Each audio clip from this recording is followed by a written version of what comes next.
Assalamualaikum warahmatullahi wabarakatuh. Salam sejahtera untuk kita semua. Perkenalkan, saya Chandra Prastya Utomo, dosen dari Prodi Teknik Informatika Universitas Yarsi. Pada video kali ini, saya akan menjelaskan terkait pengajaran saya pada mata kuliah kecerdasan buatan. Video ini merupakan bagian dari pernyataan diri dosen untuk unjuk kerja Tridharma Perguruan Tinggi atau PDD UKT PT yang merupakan bagian dari sertifikasi dosen tahun 2025. Oke, apa itu mata kuliah kecerdasan buatan? Mata kuliah ini bertujuan untuk memberikan mahasiswa pengetahuan dan keterampilan untuk dapat membangun aplikasi berbasis kecerdasan buatan. Skill ini sangat penting pada khususnya pada era artificial intelligence saat ini. Ya, setelah lulus dari kuliah ini, mahasiswa diharapkan mampu melanjutkan untuk tantangan-tantangan berikutnya pada kuliah yang lebih advance, termasuk pada kuliah kerja nyata, magang, dan juga tugas akhir. Dan mahasiswa juga yang tertarik untuk mendalami AI dapat berkarir seperti AI engineer, machine learning engineer, ataupun data scientist. Ada 4 CPL yang dibebankan pada kuliah ini. CPL sikap terkait menjadi muslim yang reliable, CPL pengetahuan, ya, mampu mengidentifikasi langkah-langkah yang dibutuhkan dalam mendesain solusi TI, CPL keterampilan umum, ya, menunjukkan kinerja terukur dan juga dapat mendesain solusi, dan CPL keterampilan khusus terkait kemampuan dalam berkomunikasi secara lisan dan tertulis. Nah, berdasarkan CPL yang dibebankan pada kuliah ini, ada 4 CPMK yang diturunkan. CPMK pertama terkait kemampuan dalam merancang rencana pengembangan aplikasi kecerdasan buatan. CPMK kedua terkait kemampuan dalam memodifikasi data mentah dengan prosedur yang saintifik. CPMK ketiga terkait kemampuan dalam mengkonstruksi desain eksperimen, membangun model, dan juga melakukan evaluasi. CPMK 4 terkait kemampuan dalam mempresentasikan proyek yang telah dibuat. Oke, jadi bagaimana caranya untuk dapat mencapai CPMK yang telah didefinisikan tersebut? Ada 16 pekan, ya, 14 pekan pembelajaran dan 2 pekan evaluasi. Di bawah ini adalah garis entry behavior. Jadi untuk dapat belajar pada kuliah kecerdasan buatan ini, mahasiswa diharapkan sudah memiliki basic, ya, kemampuan dasar dalam pemrograman dan juga matematika. Oke, CPMK ini diturunkan menjadi 8 sub CPMK. 2 sub CPMK pertama terkait dengan kemampuan dalam merancang project atau biasa kita sebut sebagai business understanding. 2 CPMK sub CPMK berikutnya terkait dengan kemampuan untuk melakukan data understanding dan juga data preparation. Setelah itu akan diadakan UTS pada pekan ke-8. Setelah UTS, pekan-pekan berikutnya akan didedikasikan untuk membangun model dan juga melakukan evaluasi yang tergambar pada sub CPMK 5 dan sub CPMK 6. 2 sub CPMK terakhir bertanggung jawab untuk project, ya. Kemampuan mahasiswa dalam mengorganisasikan kode program, project, dan melakukan presentasi. Setelah itu di akhir akan ada ujian akhir semester UAS, dan ini diharapkan setelah rangkaian ini mahasiswa mampu mencapai kompetensi yang didefinisikan pada CPMK. Pokok bahasan disesuaikan dengan target sub CPMK. Jadi ada 6 sub pokok bahasan di sini: business understanding, data understanding, data preparation, model evaluation, modeling, dan juga project intensive. Bagaimana strategi dan media pembelajarannya? Ya, pembelajaran dilakukan dengan sistem blended, ya. Jadi ada sinkronus, ada dan juga asinkronus. Sinkronus itu di kelas secara luring dan juga menggunakan Zoom atau Teams secara daring. Selain itu, kita juga menginginkan mahasiswa untuk memiliki lifelong learning, ya, kemampuan untuk belajar sendiri. Jadi akan didominasi oleh asinkronus, ya, melalui LMS layar dengan diberikan materi-materi, video-video tutorial, studi kasus, dan sebagainya. Bagaimana interaksi dosen dan mahasiswa? Jadi interaksi tidak hanya pada saat sesi sinkronus di kelas atau via Zoom saja, tapi juga melalui forum diskusi di LMS ya. Dan juga ada juga di WA Group. Untuk setiap 10 mahasiswa kita akan menyediakan satu asisten dosen ya. Asisten ini bertanggung jawab untuk menjawab pertanyaan-pertanyaan mahasiswa, khususnya pada bagian tutorial coding dan juga project. Mahasiswa juga dapat berkolaborasi ya dalam kelompok untuk menyelesaikan project dan juga tugas-tugas kelompoknya. Sistem penilaian kita ada 3 macam assessment. Yang pertama adalah tugas, baik itu tugas individu maupun tugas kelompok. Ya, totalnya ada 30%. Setelah itu kita ada ujian ya, UTS dan UAS, totalnya 20%. Dan karena ini adalah project based learning, 50% dari nilai itu akan berdasarkan proyek akhir. Oke, sesuai dengan semangat Dikti Saintek berdampak, kuliah ini juga memiliki dampak yang sangat signifikan, ya, saling berhubungan antara pengajaran kuliah kecerdasan buatan dengan penelitian dan pengabdiannya. Saya di sini juga berkapasitas sebagai Kepala Pusat Penelitian eHealth dan Artificial Intelligence di Universitas Yarsi. Jadi, penelitian-penelitian yang ada di Puslit eHealth dan AI itu juga menjadi bagian dalam proses pengajaran, baik itu sebagai studi kasus maupun beberapa skopnya juga dapat digunakan mahasiswa untuk proyek akhir. Sebagai contoh, ini kita highlight 3 project ya. Jadi ada project digital pathology platform yang sudah kita publish juga di jurnal internasional. Kita juga sudah membuat prototipenya, kerjasama dengan industri, Patgen, dan juga mitra dari Rumah Sakit Yarsi dan juga BRIN. Project berikutnya adalah ASOKA tentang screening kesehatan alat kelamin anak, ya, kerjasama dengan RSCM dan FKUI. Kita juga sudah publish di jurnal internasional. Kita juga sudah buat aplikasinya. Jadi modelnya sudah dideploy ke dalam aplikasi yang dapat digunakan. Terakhir yang kita highlight di sini projectnya adalah terkait treatment recommendation untuk critical care atau intensive care unit. Ya, ini kerjasama dengan mitra internasional dari Jepang, NICE dan juga Osaka University. Oke, jadi project-project tersebut memiliki pendanaan, memiliki problem statement yang kuat, memiliki dataset yang juga berkualitas.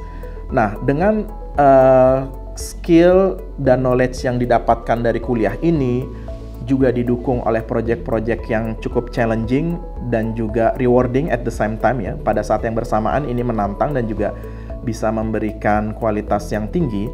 Ini juga berdampak positif terhadap pengabdian. Oke, jadi mahasiswa-mahasiswa yang mengambil kuliah ini dan mengerjakan proyek-proyek penelitian sebagai proyek akhir dan juga mampu menyerap studi kasus yang diberikan, itu biasanya juga kita ikutkan dalam pengabdian. Ya, kita ada beberapa pengabdian yang kita lakukan. Salah satunya ini adalah dengan jaringan rumah sakit yang ada di Indonesia ya. Melalui LAMKPRS, Lembaga Akreditasi Mutu dan Keselamatan Rumah Sakit. Kita mengadakan full day workshop transformasi digital, ya, memberikan best practice bagaimana pengembangan AI dan juga aplikasi berbasis AI, dan kita juga melakukan FGD dan demo project-project ya, aplikasi yang sudah kita kembangkan. Ya, mahasiswa sangat aktif di sini ya, baik itu dalam melakukan FGD, demo produk maupun mendapatkan input ya, masukan-masukan dari pihak rumah sakit dan juga pihak industri yang tergabung dalam workshop ini. Selain itu, karena proyeknya cukup berkualitas, mahasiswa juga cukup kompetitif dalam lomba-lomba. Seperti kita pernah dapat Best Project of the Year ya, pada International Project Competition di India, kemudian Best Poster, dan terakhir kita mendapatkan Best Presenter ya pada Student Presentation Competition yang diadakan oleh Pragma Community. Jadi lomba pada komunitas se-Asia Pasifik ya, yang terakhir itu diadakan di Penang, Malaysia. Selanjutnya kita akan saksikan bersama-sama video terkait pembelajaran kuliah kecerdasan buatan yang ada di kelas. Ya, bismillahirrahmanirrahim. Assalamualaikum warahmatullahi wabarakatuh. Selamat sore rekan-rekan mahasiswa semua. Kembali kita di kelas kuliah Artificial Intelligence ya, kecerdasan buatan. Dan kali ini kita akan masuk ke topik bahasan AI Development Life Cycle. Ya, jadi kita pengen tahu tahapan-tahapan dalam membuat modeling dan juga produk AI. Oke. Sebelum kita mulai, mari kita buka dengan sama-sama membaca doa. Berdoa dipersilahkan. Ya, berdoa selesai. Baik, pada pertemuan sebelumnya kita udah bahas apa itu AI, Artificial Intelligence, mana aja teknologi yang masuk ke AI, dan juga kita sudah tahu taksonominya, expert system dan juga machine learning misalnya. Oke, terus kita juga udah lihat contoh-contoh dari Artificial Intelligence ya, produk-produknya yang sekarang itu makin masif ya, makin familiar dalam kehidupan kita sehari-hari. Nah, pada kuliah ini kita akan membahas untuk membangun suatu produk AI yang bisa solve problem, yang bisa digunakan oleh banyak orang, bermanfaat. Sebenarnya step-nya apa aja? Apakah bisa langsung jadi produk, atau ada beberapa langkah-langkah yang harus kita jalani dulu? Nah, tujuan pembelajaran, jadi kita ada dua ya pada sesi ini. Yang pertama, mahasiswa mampu menganalisa aktivitas yang dilakukan pada setiap tahapan pengembangan aplikasi kecerdasan buatan sesuai standar industri. Jadi kita mau lihat step by step di industri itu tahapannya apa aja gitu ya. Step 1 apa, step 2 apa, sampai nanti produknya itu launching. Terus yang kedua, mahasiswa mampu merancang rencana pengembangan aplikasi AI terhadap masalah yang diberikan sesuai dengan standar di industri. Jadi, kalau nanti kalian misalnya ketemu klien, oke, klien punya problem dan solusinya adalah produk AI. Jadi kalian bisa tahu, kalian bisa merancang gitu. Oh, step 1 saya lakuin apa, step 2 saya lakuin apa. Dan kalian bisa juga merancang sesuai dengan timeline-nya, budgetnya, resource yang dibutuhkan. Oke, jadi itu adalah tujuan dari sesi kelas pada hari ini. Oke, kita ada 3 agenda ya. Jadi pertama, kita akan lihat hubungan tahapan pengembangan AI ini dengan SKKNI AI Data Science. Jadi kalau kalian setelah kuliah ini dan juga setelah lulus dari Prodi Teknik Informatika IARSI, kalian ingin melanjutkan misalnya ya ke bidang AI, jadi AI Engineer, Machine Learning Engineer, Data Scientist, dan sebagainya, kalian harus menguasai kompetensi-kompetensi. Dan itu sudah dirumuskan ya dalam SKKNI AI Data Science. Dan kita akan lihat kompetensi apa saja yang kalian butuhkan, dan kita lihat hubungannya dengan tahapan yang akan kita bicarakan hari ini. Terus yang kedua, kita akan lihat tahapan pengembangan AI sesuai standar industri. Nah, apakah match atau enggak nih? Jadi kalau di industri, kalian kerja nanti di perusahaan-perusahaan IT, ataupun kalian jadi konsultan gitu ya, konsultan AI, kira-kira tahapan pengembangannya standarnya seperti apa? Sehingga nanti ketika produknya itu butuh ISO, butuh sertifikat, standar, dan segala macam, kita bisa memenuhi standar itu. Oke, lalu kita juga akan lihat dengan studi kasus ASOKA. Jadi di Lab Artificial Intelligence Universitas IARSI, kita ada banyak project, dan pada hari ini kita akan, salah satunya akan fokus ke ASOKA. Jadi untuk memahami tahapan ini, kita akan pakai case study ASOKA. Nanti kalian akan lihat lebih detail terkait ASOKA ini. Baik, kita langsung masuk aja ke agenda yang pertama. Jadi kita lihat dulu nih ya. Kita lihat dulu SKKNI keahlian AI. Jadi make sure kalau misalkan kalian lulus dan ingin berkarir di bidang ini, maka inilah skill, kompetensi yang perlu kalian kuasai. Nah, ini kalau AI itu di nomor 299 ya. Saya berikan linknya di sini. Jadi kalian nanti bisa lihat full dokumennya. Cuma ini rangkumannya ya. Jadi ada 3 fungsi kunci. Yang pertama itu menganalisis kebutuhan organisasi. Ya. Terus yang kedua mengembangkan model. Yang ketiga menggunakan model yang dihasilkan. Ya, jadi fungsi kunci pertama ini menganalisis kebutuhan organisasi. Kalian harus bisa memahami bisnisnya gitu. Jadi apa yang sebenarnya dibutuhkan klien, problem apa yang dia punya, pain point-nya tuh apa gitu ya. Lalu karena ini adalah AI, jadi belajar dari data, kalian harus tahu datanya dulu. Ya. Nah setelah itu, data itu tidak selalu perfect, makanya perlu di-prepare untuk masuk ke proses modeling. Ya. Training modelnya nanti lebih efektif, modelnya dievaluasi, sehingga mendapatkan model yang performance-nya sudah layak untuk digunakan. Tapi itu tidak bisa langsung digunakan ya, makanya ada tahap menggunakan model yang dihasilkan. Jadi kita akan belajar juga ada tahapan untuk deployment. Bagaimana model itu bisa digunakan di aplikasi yang digunakan oleh user. Ya, aplikasinya kan macam-macam ya, bisa di web, bisa di mobile, bisa di desktop dan sebagainya. Dan terakhir kita akan ada project evaluation untuk menilai setiap tahapnya itu apakah sesuai dengan standar dan memenuhi kebutuhan dari klien. Oke, jadi itu adalah standar kompetensi SKKNI. Nah, sekarang kita lihat ya tahapannya kalau di industri. Nah, ini adalah tahapan standar ya, menggunakan CRISP DM, the Cross Industry Standard Process for Data Mining. Jadi ada 6 tahap, dan ternyata kalau kita lihat tahapannya sama ya. Tahapannya sama gitu, business understanding, data preparation, modeling, evaluation, dan juga deployment. Jadi ini adalah tahapan dari mulai kita memahami problem berhadapan dengan klien sampai dengan produknya itu jadi. Oke.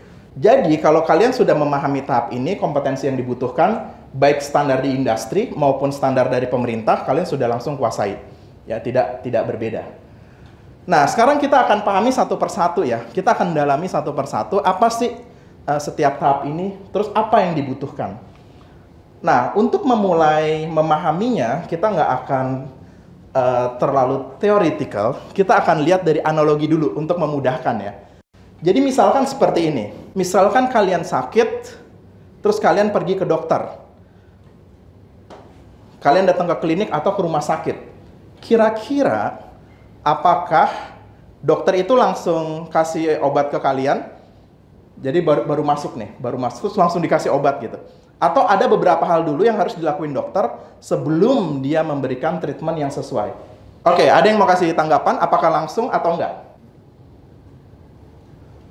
Sibli, silakan.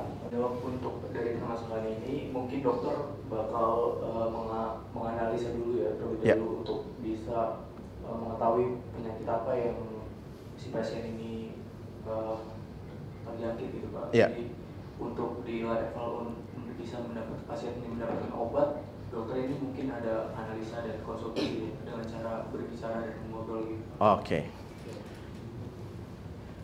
Ya, terima kasih Sibli. Jadi menurut Sibli, dokter itu harus menganalisa dulu dengan salah satunya berkonsultasi dulu ya, melakukan konsultasi dulu, diskusi dulu. Ada yang mau kasih tanggapan lain? Mutia, silakan.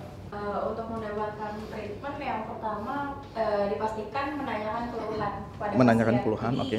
Pasien akan ditanya keluhannya, terus riwayat penyakitnya, riwayat obatnya, lalu kalau misalkan sudah dikerucutkan, dia beralih ke tindakan yang dikeluhkan sama pasiennya. Jadi untuk mendapatkan obat itu mesti ada beberapa tahapan, dan yang terakhir tuh baru treatment obat. Oke, terima kasih Mutia. Jadi Mutia bilang harus nanyain pasiennya sama seperti Sibli, dan juga bahkan harus nanya riwayatnya dia sebelumnya gitu ya, untuk lebih pasti lagi kira-kira sebenarnya mengidap penyakit apa, baru nanti bisa ditentukan. Oke, good. Ya, jadi itu juga yang terjadi kalau kita ingin membuat AI solution, model AI dan juga solusi berbasis artificial intelligence. Nggak langsung kita bikin model, nggak langsung kita deploy model itu ke aplikasi. Jadi, business understanding itu seperti dokter yang mencoba untuk memahami apa sih sebenarnya kebutuhan dari pasien. Apa yang dikeluhkan oleh pasien, pain point-nya ada di mana, problemnya ada di mana. Gitu. Demikian juga gitu business understanding-nya. Kita coba pahami dulu. Sebenarnya masalah yang dimiliki klien apa, tujuannya apa, kalau masalah itu tersolve, objektifnya tuh apa ya, tujuannya apa, manfaatnya apa, lalu kira-kira solusi AI seperti apa yang cocok buat dia. Lebih konkretnya, melihat tahapan-tahapan ini, memahami aktivitas-aktivitas dari setiap tahapannya, dan juga melihat kompetensi apa sih yang dibutuhkan pada setiap tahapan. Kita akan coba pakai studi kasus ya. Studi kasus yang akan kita gunakan hari ini adalah ASOKA. Apa itu ASOKA? ASOKA adalah aplikasi screening kesehatan organ kelamin anak. Ya, jadi proyek ini dikembangkan oleh Artificial Intelligence YARSI. Ya, jadi kita yang mengembangkan ini ya, Lab AI. Ya, jadi hasil research and development di Lab Artificial Intelligence YARSI. Bekerja sama dengan Fakultas Kedokteran UI, FKUI, dan juga Rumah Sakit Cipto Mangunkusumo ya, RSCM. Jadi, kalian akan melihat video berdurasi kurang lebih 5 menit, menggambarkan keseluruhan proyek pengembangan ASOKA ya. Ya, jadi nanti ada klien, ada pengembang, dan juga step by step-nya. Nah, dari sini, kalian akan diminta untuk menganalisa berbagai aktivitas dalam setiap tahap pengembangan ASOKA. Mulai dari tahap business understanding sampai tahap deployment. Ya, jadi kita akan lihat kira-kira apa aja ya yang kita akan lihat di proyek ini, apa aja yang akan dilakukan. Salah satu proyek yang dikembangkan oleh Lab Artificial Intelligence Universitas YARSI. Ya, jadi pengembangnya itu juga mahasiswa tugas akhir gitu ya. Jadi senior-senior kalian, kakak-kakak kelas kalian yang sebelumnya mengembangkan itu. Oke, jadi berdasarkan apa yang sudah dilihat tadi, kita akan coba bahas paling tidak 2 tahap pertama ini ya. Business understanding dan data understanding. Setelah itu, untuk tahapan berikutnya, kita akan jadikan tugas ya. Jadi kalian bisa kerjakan dalam 2 pekan ke depan, dikumpulkan dalam 2 pekan ke depan. Oke, kita lihat tahap pertama ya, business understanding. Berdasarkan SKKNI, ada 3 ya, yang kompetensi yang diperlukan gitu. Menentukan objektif bisnis, menentukan tujuan teknis data science. Objektif itu tujuan dari bisnis ya. Tujuan umumnya, oh kita pengen bisa misalnya melakukan screening gitu ya, membantu banyak orang, misalkan kayak gitu, menurunkan tingkat mortalitas, misalkan kayak gitu. Tujuan teknis itu artinya secara teknikal, oh kita mampu membuat sistem yang bisa melakukan klasifikasi, melakukan prediksi, misalkan seperti itu. Terus membuat rencana proyek data science. Kita tahu, oh proyek ini akan selesai dalam durasi berapa bulan. Misalnya butuh biaya berapa untuk komputasi dan juga untuk human resources-nya misalnya. Terus kira-kira butuh berapa orang untuk mengerjakan ini. Itu adalah planning. Nah, untuk bisa mencapai itu, kira-kira kalau kalian adalah tim pengembang ASOKA, bisa dibayangkan nggak kira-kira apa yang harus dilakukan untuk bisa mendapatkan hal-hal ini? Karin, silakan. Jika saya menjadi salah satu dari anggota tim pengembang ASOKA, mungkin yang pertama akan saya lakukan itu berdiskusi dulu, Pak. Berdiskusi? Iya, kepada sesama anggota dan klien, yaitu tadi ada FKUI dan RSCM, tentang apa yang ingin kita solve dulu dalam permasalahan. Oke. Terima kasih, Karin. Jadi kita lakukan diskusi dulu ya, diskusi dengan klien dalam hal ini FKUI dan juga RSCM. Oke, jadi untuk tahu hal-hal terkait lebih detail. Ada yang punya pendapat lain? Kalau saya menjadi tim pengembang ASOKA, langkah selanjutnya yang akan saya lakukan itu melakukan wawancara untuk mencari apa yang dibutuhkan klien untuk pengembangan aplikasi ini, Pak. Oke, jadi kalian akan melakukan wawancara ya, sudah dibuat kira-kira apa aja yang pertanyaannya gitu kan sudah belajar ada kuliah yang khusus membahas bagaimana melakukan wawancara itu ya. Jadi benar ya, jadi kita bisa lakukan wawancara, kita bisa diskusi, atau lebih tepatnya bisa lakukan fokus group discussion ya. Jadi dengan beberapa orang di situ, terus kita juga bisa membuat dokumen software requirement specification. Jadi setelah melakukan wawancara itu, kita turunkan dalam sebuah dokumen formal gitu ya. Kebutuhannya apa, fiturnya apa, kebutuhan fungsional, kebutuhan teknikal dan segala macam. Terus juga kita membuat kontrak proyek.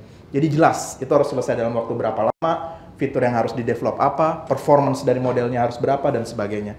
Nah, kira-kira untuk dapat melakukan ini, untuk bisa berdiskusi, wawancara, membuat dokumen, kontrak, kira-kira apa kompetensi yang dibutuhkan?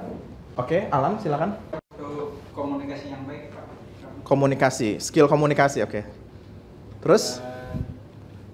Knowledge AI yang baik, karena kita akan memberikan solusi untuk masalah pada klien. Oke, good.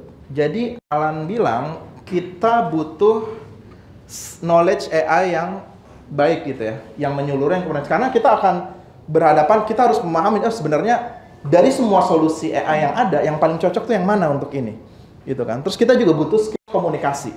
Ya, jadi makanya kalian skill komunikasi berhadapan dengan klien, apalagi klien itu belum tentu memahami AI atau bahkan IT gitu ya. Karena dia punya domain expertise sendiri gitu.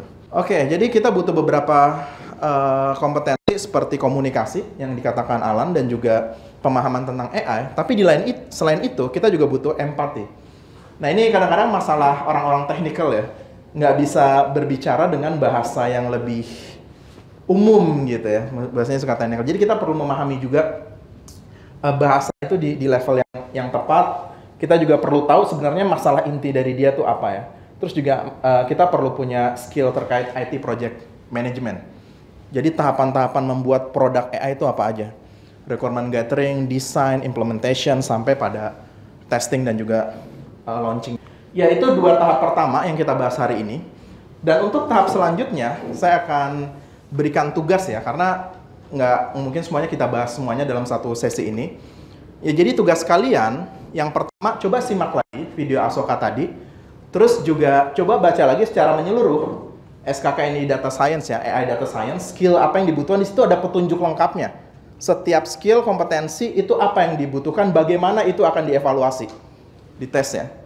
Terus juga saya berikan link juga terkait pengembangan AI dengan standar industri. Tadi ya CRIPS DM, ada detailnya di situ. Lalu kita juga sudah melakukan publikasi bersama ya dengan FKUI dan RSCM. Di sini ada beberapa jurnal internasional dan juga conference internasional yang sudah kita publish bareng paper di situ. Jadi kalian bisa baca detailnya ya, perkembangan terbaru dari algoritma, performance, aplikasi yang sudah kita kembangkan di situ. Nah, setelah mendapatkan pengetahuan lebih dalam, kalian coba lakukan hal berikut ya pada tahapan selanjutnya tadi. Data preparation, modeling, model evaluation, dan deployment. Identifikasi 2 hal tadi. Aktivitasnya ngapain aja setiap tahapan, lalu kompetensi yang dibutuhkan untuk mencapai itu. Ya, bobot dari tugas ini 10% dari nilai akhir ya, dan rubrik penilaiannya ada di layar LMS kita. Kumpulkan tugas dalam format PDF ke LMS ya. Jadi deadline-nya 2 pekan setelah kelas ini. Saya rasa itu ya untuk hari ini. Kesimpulannya yang pertama, jadi untuk mengembangkan aplikasi AI ada beberapa tahapannya. Jadi nggak langsung bikin model dan juga deploy ya. Terus tadi kita lihat bahwa salah satu hal terpenting adalah diskusi yang intensif dengan domain expert. Karena dari situ kita dapat requirement yang benar. Ya, kita dapat hal yang tepat untuk bisa mengembangkan ke step selanjutnya. Nah, terus ini yang penting juga, setiap tahapan itu ada aktivitasnya dan ada kompetensinya. Ya, jadi make sure kalian inventaris semua aktivitas itu, pahami aktivitasnya, pahami kompetensi yang dibutuhkan, terus lihat diri kalian ya. Oke, kira-kira saya masih butuh skill ini, skill ini, skill ini. Terus nanti kita akan coba kembangkan satu persatu. Sehingga kalian bisa jadi kompeten ya di bidang ini. Baik, terima kasih. Silahkan kalau ada pertanyaan. Tidak ada? Oke, good. Kalian sudah paham terkait tahapan business understanding dan juga data understanding. Dan kalian tahu apa yang harus dilakukan untuk memahami tahapan berikutnya. Selanjutnya, silakan perdalam pengetahuan berdasarkan resource yang kita berikan. Dan kita ketemu lagi pada pekan depan untuk pertemuan selanjutnya. Sebelum ditutup, mari kita sama-sama berdoa. Berdoa dipersilahkan. Oke, berdoa selesai. Semoga ilmu hari ini bermanfaat dan bisa menjadi pengetahuan dan skill kalian untuk pengembangan AI berikutnya. Oke, terima kasih. Assalamualaikum warahmatullahi wabarakatuh. Terima kasih telah menyimak pemaparan terkait kuliah kecerdasan buatan yang ada di Prodi Teknik Informatika Universitas Yarsi dan juga telah menyimak kuliah yang ada di kelas. Semoga penjelasan ini bermanfaat. Terima kasih. Wassalamualaikum warahmatullahi wabarakatuh.